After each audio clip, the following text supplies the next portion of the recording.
जय श्री कृष्णा। नमस्कार दोस्तों, स्वागत है आप सभी का हमारे YouTube चैनल में।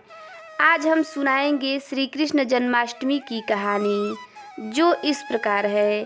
कान्हा का जन्म द्वापर युग में हुआ था। द्वापर युग के अंत में मथुरा में उग्रसेन नाम के एक राजा राज्य करते थे। उग्रसेन के पुत्र का नाम कंस था।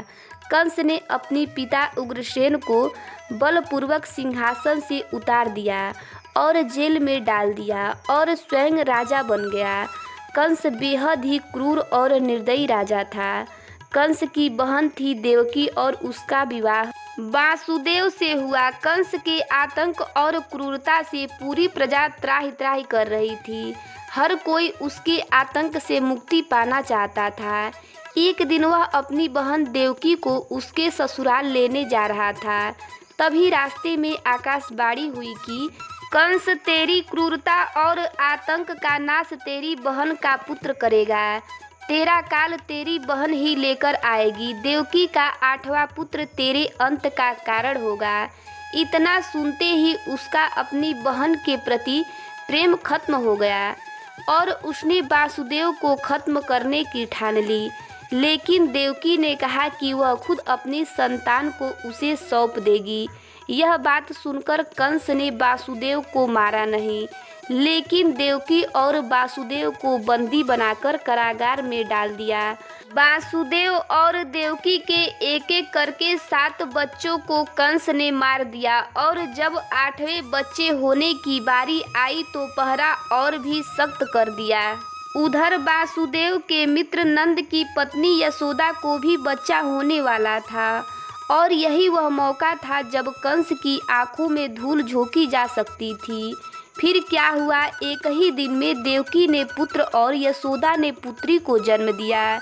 लेकिन देवकी ने जब पुत्र को जन्म दिया तो उसी वक्त भगवान विष्णु उनके समक्ष प्रकट हुए और कहा कि वह उनके पुत्र के रूप में जन्म ले रहे हैं और वह नंद के घर पलेंगे। उन्होंने वासुदेव को कहा कि वह बच्चे को नंद के घर में गोकुल छोड़ आए।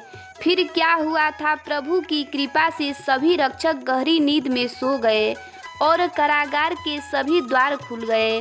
वासुदेव ने कान्हा को एक टोकरी में रखा और यमुना पार कर नंद के घर ले गए और कान्हा के बदले पुत्री को कारागार में ले आए। वह कारागार में आ गए तब सबकी नींद खुल गई और वासुदेव और देवकी भी ये सब बातें भूल गए।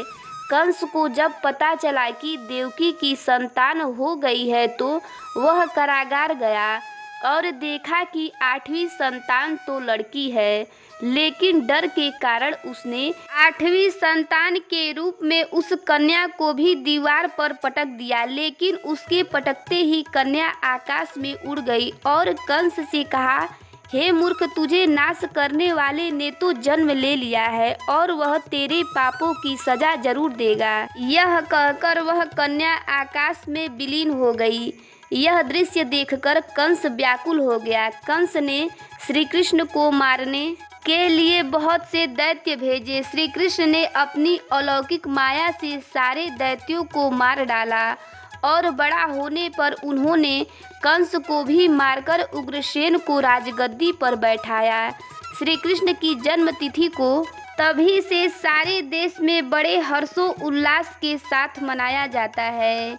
ये कहानी आप सभी को कैसी लगी कमेंट करके ज़रूर बताइएगा। चैनल पर पहली बार आए हैं तो चैनल को सब्सक्राइब करिएगा, बेल आइकन को प्रेस करिएगा ताकि आने वाली न्यू वीडियो की नोटिफिकेशन आप सभी को मिलती रहे। वीडियो अच्छा लगे तो वीडियो को लाइक और ज़्यादा से ज़्यादा शेयर करिएगा। जय श्री कृष्णा।